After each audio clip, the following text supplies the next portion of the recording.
Deep in the sands of Egypt, where time itself seems to whisper secrets, a discovery has just shaken the world of archaeology. After more than 3,500 years, the lost tomb of Thutmose II, a forgotten pharaoh of Egypt's golden age, has been found. On February 18, 2025, Egypt's Ministry of Tourism and Antiquities dropped a bombshell. A joint Egyptian-British team had uncovered the first royal tomb since Howard Carter cracked open Tutankhamun's treasure chest in 1922. Hidden near Luxor, west of the Valley of the Kings in the sprawling Theban necropolis, it's the burial site of Thutmose II, a pharaoh lost in the shadows of his dynasty. No golden masks or untouched coffins here. This tomb's a wreck, ravaged by time and nature, but its secrets? They're pure gold.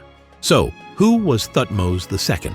Born around 1492 BCE, he was the son of Thutmose III, a warrior king who crushed Nubia and Syria, and Mutnefret, a lesser queen who gave him the throne. He ruled during the 18th dynasty, Egypt's peak when its armies marched and its temples glittered. His reign, short, maybe 3 years, maybe 13. He married his half-sister Hatshepsut, a powerhouse who later became pharaoh, and fathered Thutmose III, a military legend. But Thutmose II himself? Barely a footnote. His mummy, found in 1881, shows a frail guy. Scars, bad teeth, maybe even a heart condition. Some say Hatshepsut scrubbed his name from history to shine brighter. Until now, we had zilch. No artifacts, no legacy. This tomb flips the script.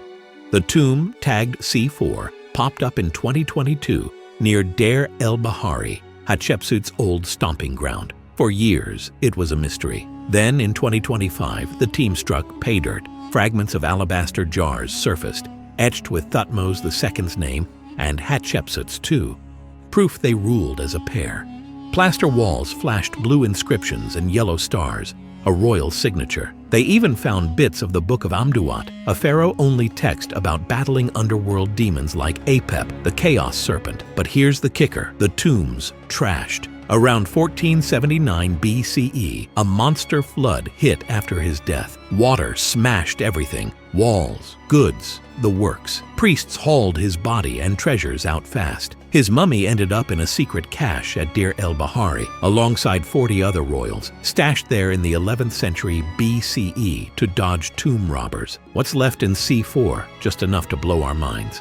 Why's this huge? Before 2025, Thutmose II had no relics.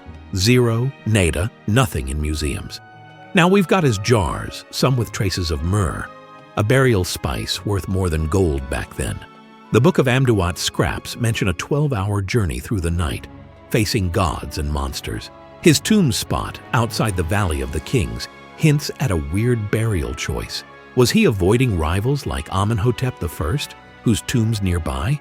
Or was it Hatshepsut's call? And get this, his reign saw Egypt's first big clash with Mitanni, a superpower up north. A stela says he speared a rebel chief like a lion. Small win, but it shows he wasn't totally weak. The flood? Experts say it was a freak Nile surge, maybe tied to a climate shift. That's why they think there's a second tomb, intact, hidden, loaded with what they saved. Could be a Tut-level haul just waiting. The buzz is electric. Dr. Zahi Hawass, Egypt's archaeology rock star, says it's one of the biggest finds of the century. Museums are fighting for the relics. Those jars alone could redraw dynasty maps. Egypt's banking on tourists flocking to Luxor, where you can still see Hatshepsut's temple, built with limestone so white it blinded workers. The team's still digging at C4, chasing more clues. Fun fact, Thutmose II's mummy had a hole in its skull. Ancient embalming gone wrong, or foul play? No one knows. And that second tomb? It's out there, maybe near the cache where they found him. Sealed since priests hid it from looters. For a guy history ignored, Thutmose II's stealing the spotlight. What do you think? Second tomb real or hype? Drop it in the comments, and if you're hooked on ancient riddles, smash subscribe and hit the bell. This is Ancient Chronicles, where history never stays buried. Next time, we're back with more. Keep digging with us.